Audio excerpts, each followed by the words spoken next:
ازيكم عاملين ايه؟ انا بشكركم جدا على التفاعل على الفيديو اللي فات وعلى المشاهدات وعلى اهم حاجه بتعجبني جدا الكومنتات، وان انا بحس ان انتوا في تفاعل. في ناس كتير جدا كتبت لي كومنتات ايجابيه وقالت لي استمري وشجعتني، وفي ناس اتناقشت معايا في وجهه نظري، وانا في ناس قلت لهم هرد عليكم في الفيديو الجاي لان الكومنتات بس لوحدها مش هتبقى كفايه ان انا ارد على السؤال بتاعهم. كنت اتكلمت على حته البطاقه، الدين في البطاقه. وكان في كومنت كتب لي عشان خاطر الزواج والميراث وكل الحاجات دي. انت مش محتاج تكتب كل التفاصيل دي في البطاقه الشخصيه، لان بمنتهى البساطه في ليها حل. لو احنا فعلا عايزين نحل وعايزين نوقد اي فتنه في مصر واي تعصب بين المسيحيين والمسلمين ونعيش فعلا كنسيج وطن واحد، الموضوع مش مستحيل، لانه كان كده من زمان، من ايام الملك فاروق كان في يهود كمان كانوا عايشين في مصر وكانوا منسجمين جدا، وكانت الناس بتمشي مع بعض وكانوا بيسكنوا جنب بعض، وما كانش في حوادث فرديه وما كانش في تفجير كنائس وما كانش في ناس مختله عقليا فجاه بتروح تقتل في الناس. وما كانش في احتقان زمان، يعني في قبل 52. ليه؟ لان كانت الناس عايشه في نسيج واحد، ما كانش في تفرقه. فدلوقتي انت دلوقتي ماشي في العالم بيتقدم، فانت بمنتهى البساطه زي ما في دول اوروبا وكندا وامريكا، كل شخص هنا، كل مواطن مش لازم يكون ابن البلد. يعني انا لما جيت مهاجر قبل ما يبقى معايا الباسبور، اول ما بتنزل على ارض البلد، ما دام انت بقيت يعني هتقعد في البلد، سواء كان معاك ورك بيرميت، بي ار، كنديان باسبورت، لازم بيطلع لك حاجه اسمها سوشيال انشورنس نمبر، هو السن. ده برضو موجود في امريكا. بالاس اي نمبر ده انت كل بياناتك موجوده عند الحكومه. انا مش محتاجه امشي بورقه عليها كل بياناتي، ان انا اصلي مصري وان انا مسيحيه وان انا متزوجه او مطلقه، شكلي ايه، جايه من كام سنه البلد، حساباتي في بنك ايه. مش مطلوب ان انا امشي بكل البيانات دي. احنا هنا ما بنمشيش حتى بالبطاقه، انت بتمشي بالرخصه. يعني الرخصه هنا بتعتبر هو ده الايدنتيفيكيشن اللي انت بتقدمه لما تروح تقدم على اي حاجه يعني حتى لو رحت تعمل بوليس، بتعمل بلاغ في البوليس، بتطلب اي حاجه، هي صوره الرخصه دي كفايه. فانت في مصر هكذا، انت كل بياناتك ممكن تتربط بالرقم القومي على السيستم. انت عايز تورث، رايح تعمل مثلا اعلان وراثه، بيطلعوا الموظف على الكمبيوتر بيطلع بان الرقم القومي بتاعك، هيطلع لك كل بياناتك وهيديك، هيعمل الخدمه اللي انت مطلوب منها. هكذا في الزواج، لان احنا هنا في كندا مثلا ما ممكن واحد يكون متجوز. يعني هما هنا في كندا بيعرفوا منين الواحد ده متجوز واحده واثنين وثلاثه ولا اربعه؟ لان هنا ممنوع تعدد الزوجات او ممنوع تعدد الازواج. فبمنتهى البساطه اللي بيبقى عايز يتجوز بيروح للسيتي وبيطلع حاجه اسمها ماريج سيرتيفيكت. فالماريج سيرتيفيكت دي بيدخلوا بياناته بالاس اي نمبر، بيعرفوا ده متسجل متجوز، لا ده مطلق، فبيطلعوا له ماريج سيرتيفيكت بياخدها وبيروح يتجوز فيها وات ايفر. يعني عايز يروح يتجوز في الجامع، تتجوزي في الكنيسه، تروح تتجوز سيفل ماريج في السيتي، تروح تتجوز في اي مكان، تتجوز بره كندا. يعني في ناس بتقول لك انا رايحه اتجوز بره كندا، لازم بتطلع الماريج سيرتيفيكت دي من كندا وتقول ان انت مش متجوز كارنتلي، ان انت مش متجوز. انا مش محتاجه امشي بكل البيانات دي في بطاقتي. فالهدف ان انا عايزه اخلي الشعب تاني، يعني دي رسالتي، ان الناس كلها تعيش مع بعض من غير ما يبقى فيه نوع من انواع التمييز. فان انا اكتب اسمي في البطاقه، ديانتي في البطاقه، لا، ليها كذا صرفه. لو احنا عايزين فعلا نعمل كده، ليها يعني حلول كتيره جدا جدا. لان انت بطاقتك في مصر انت بتطلعها لاي حد، بتطلعها لامين الشرطه، بتطلعها صاحب البيت، بطلعها في اي حته. انت فاضل كمان شويه تطلعها في السوبر ماركت وانت بتشتري الحاجه. فانا ليه ابقى ماشيه يعني وستامب ان انا سواء كانت مسيحيه او مسلمه؟ يعني ليه انا امشي وديني؟ يعني المفروض ان انا كفايه، انا بطاقتي بما ان انا معايا رقم قومي، ده معناه ان انا مواطنه مصريه.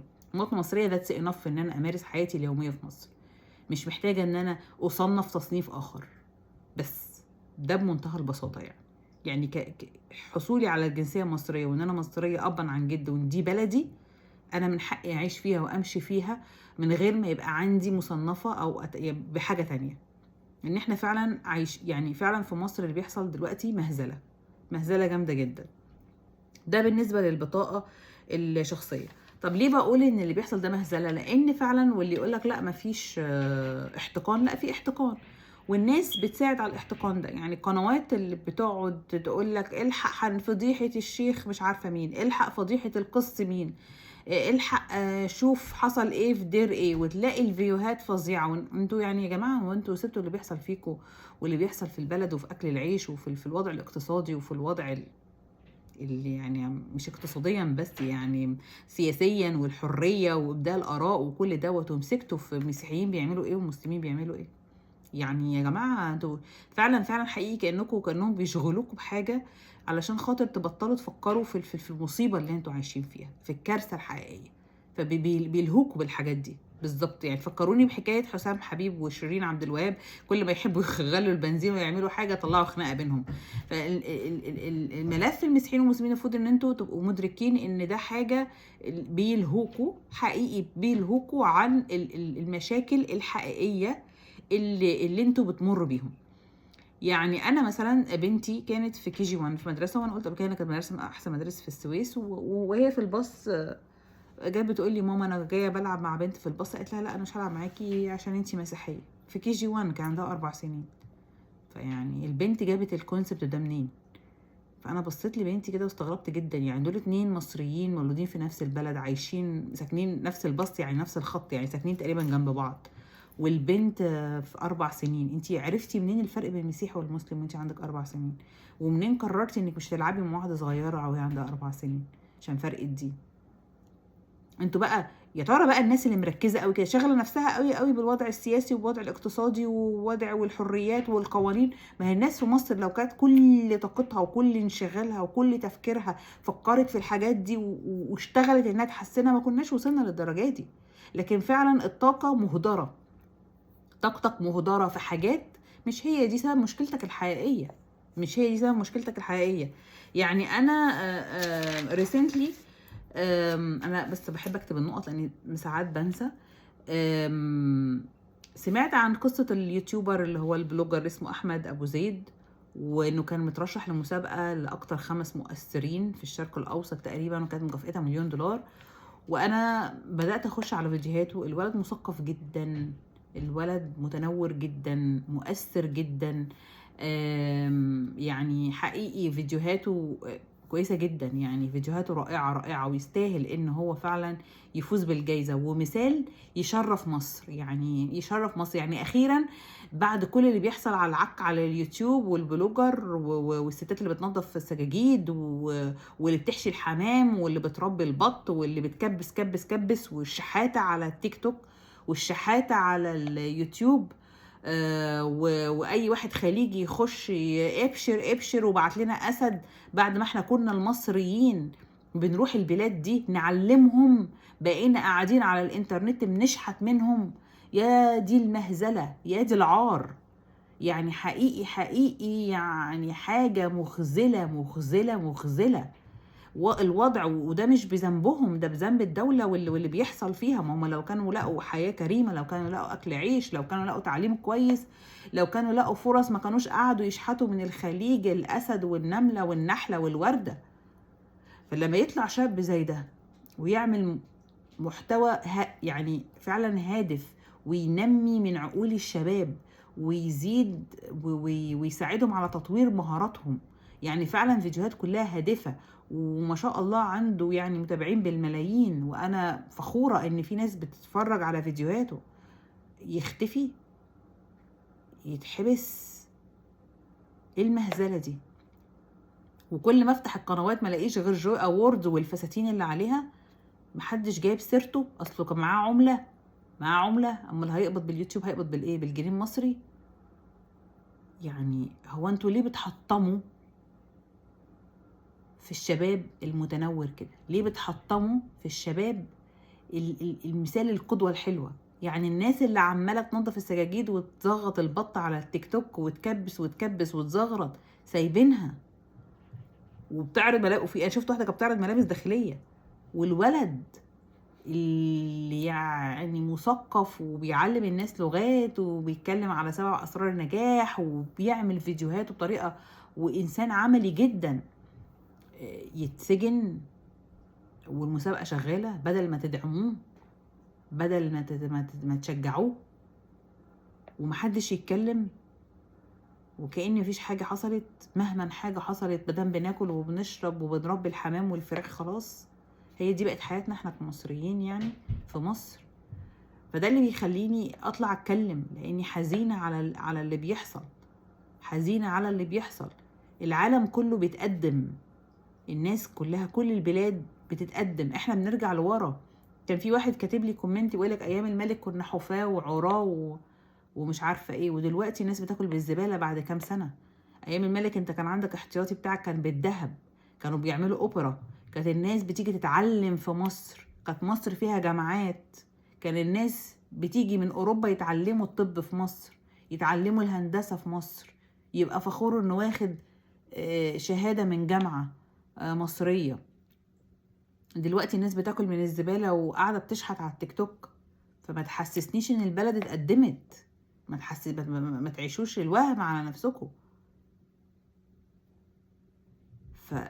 وفي الاخر يجي يمسكوا في الملف بتاع الفتنة، المسيحيين والمسلمين. يا عم ولا مسيحي مشكلتك، ولا انت يا مسيحي مسلم مشكلتك، انت مشكلتك اكبر من كده بكتير. انت هم حاجة بس سايبينها كده تلعبوا بيها، وسايبينها عشان خاطر انتوا تشغلوا عن المشاكل اللي بتحصل في البلد. يعني حاجة فعلا غريبة. انا لما كنت في الانترفيو بتاعي، احنا لما كنت مسافرة كندا كان لازم ان انا اعدي بانترفيو، وكان لازم اروح الانترفيو ده في ابو ظبي، لانه كانوا شايفين ان مصر مش امنة سبحان الله، فالاوفيسر بتاعهم كان لازم يبقى ابو ظبي. فروحت، المفروض ان انا اعمل انترفيو ساعة ونص. فكانت بتقول لي من اسباب انت ليه عايزة تسيبي مصر وعايزة تيجي كندا. ده سؤال يعني تقليدي، المفروض ان انا بقى حافظة اجابات وكده محضرة نفسي. لقيت نفسي كل الاجابات اللي انا حافظاها نسيتها، ولقيتها بقول لها علشان خاطر القوانين. فقالت لي يعني ايه قوانين؟ قلت لها انا عايزة يكون في سيادة، عايزة اعيش في بلد فيها سيادة قانون، ان انا لما يبقى عندي مشكله اقدر اروح اشتكي في الاسم واعرف ان انا هاخد حقي من غير، مش لازم يكون لي ظهر، اقدر اروح القضاء واقدر امثل نفسي. هنا في كندا ده اللي حصل فعلا. انا كانت عندي مشكله وقدرت ان انا رحت القضاء في كندا. ما جوش قالوا لنا انت جايه لنا بقى، انت لسه معاكي اصلا اقامه، انت جايه لنا مشاكلك من مصر، احنا مش هنحل لك مشكلتك، ما ترفعيش قضيه. لا، رفعوا لي قضيه. طب انت ادفعي بقى. لا، انت ممكن اول ما بتيجي حتى لو انت مش معاك فلوس ممكن الدوله تديك محامي، وممكن كمان انك انت تمثل نفسك، والمحكمة فيها محامين ببلاش، تروح تقعد معاهم يدوك كل الورق اللي انت محتاج ان انت تملاه، ويفهموك تعمل ايه، وتقف قدام القاضي ويسمعك. انا بقيت قاعدة مذهولة من الفرق. والموضوع مش محتاج يعني ميزانية بشعة، مش محتاج ميزانية خرافية. الموضوع بسيط، عايزين ناس تعيش بكرامة، عايزين الناس تعيش باحترام، وفروا لهم قوانين، خلوا القوانين تكون قوانين سارية، ما يبقاش في كوربشن، مش عايزين فساد، مش عايزين يعني زي ما بيقولوا كده انت عارف انا مين، انا بنت مين، انا بعمل ايه. وخلي يبقى في عدل حقيقي، يبقى في عدل، يبقى في مساواة، يبقى في حرية. وبلاش تهدموا في شباب مصر، بلاش تهدموا في اي حاجة حلوة. شجعوا الناس واتكلموا شوية وخدوا حقكم. اوحش حاجة ان الانسان ما يبقاش عارف مين عدوه. مصر لما كان بيجي الاحتلال البريطاني وجالنا قبل كده الفرنسي، الشعب الوحيد تقريبا في المنطقة اللي ما خدش لغة المستعمر. يعني تلاقي الدول العربية زي الجزائر والمغرب وتونس اتكلموا فرنساوي، اخدوا من اللغة الفرنسية. احنا رفضنا، الشعب المصري رفض، شعب عنيد وقاوم الاحتلال. بس مشكلتنا دلوقتي، او مش دلوقتي، هنقول من شوية كتير، ان احنا مش عارفين مين عدونا للأسف.